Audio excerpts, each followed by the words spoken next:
ಇದೆಲ್ಲದರ ನಡುವೆ ಮುಖ್ಯಮಂತ್ರಿಗಳ ರಾಜೀನಾಮೆಗೆ ಆಗ್ರಹಿಸಿ ಬಿಜೆಪಿ ಜೆಡಿಎಸ್ ನಡೆಸ್ತಾ ಇರತಕ್ಕಂಥ ಪಾದಯಾತ್ರೆ ಇವತ್ತು 3ನೇ ದಿನಕ್ಕೆ ಕಾಲಿಟ್ಟಿದೆ. ಇವತ್ತು ಚನ್ನಪಟ್ಟಣ ಎಂಟ್ರಿ ಆಗಿದೆ ದೋಸ್ತಿ ಪಾದಯಾತ್ರೆ. ನಿಡಘಟ್ಟದಲ್ಲಿ ಇವತ್ತು ಅವರು ಹಾಲ್ಟ್ ಆಗ್ತಾರೆ. 3ನೇ ದಿನವೂ ಕೂಡ ಉತ್ಸಾಹದಿಂದ ಅವರು ಪಾದಯಾತ್ರೆಯನ್ನು ಮಾಡ್ತಾ ಇದ್ದಾರೆ.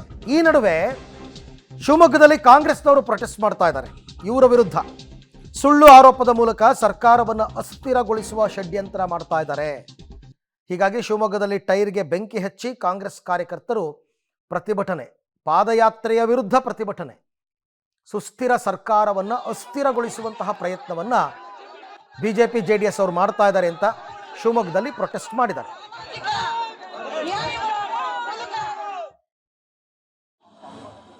ಇತಿಹಾಸದಲ್ಲಿ ನಾವೆಲ್ಲೂ ಕಂಡಿಲ್ಲ.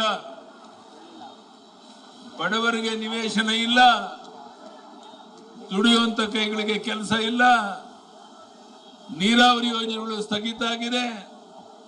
ಇಂಥ ಒಂದು ಸಂದರ್ಭದಲ್ಲಿ ಈ ರಾಜ್ಯದ ಮುಖ್ಯಮಂತ್ರಿ ಒಂದು ರೀತಿ ತೊಗ್ಲಾಕ್ ದರ್ಬಾರ್ ಮಾಡ್ಕೊಂಡು ಹೊರಟಿದ್ದಾರೆ.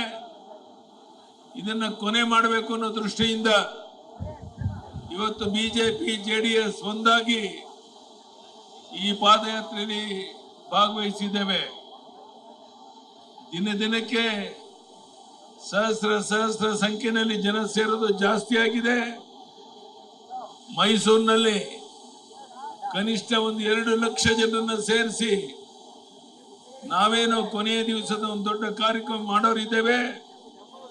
ಅದಕ್ಕೆ ಮುಂಚೆನೆ ನಿನಗೇನಾದ್ರೂ ಕಿಂಚಿತ್ತು ಸ್ವಾಭಿಮಾನ ಇದ್ರೆ, ಮಾನ ಮರ್ಯಾದೆ ಇದ್ರೆ ಮುಖ್ಯಮಂತ್ರಿ ಸ್ಥಾನಕ್ಕೆ ರಾಜೀನಾಮೆ ಕೊಟ್ಟು ಹೋಗ್ಬೇಕು ಅಂತ ಒತ್ತಾಯ ಮಾಡ್ತಾ ಇದ್ದೇನೆ. ನಾನು ಕೇಳ್ತೇನೆ ಈ ರಾಜ್ಯದ ಮುಖ್ಯಮಂತ್ರಿಗೆ, ಇವತ್ತು ಒಂದು ವರ್ಗಾವಣೆಗೆ 30-40 ಲಕ್ಷ ರೂಪಾಯಿ ತಗೊಳ್ಳುವಂತದ್ದು ಹಿಂದೆಂದೂ ನಾವು ಕಂಡಿರಲಿಲ್ಲ. ಈಗ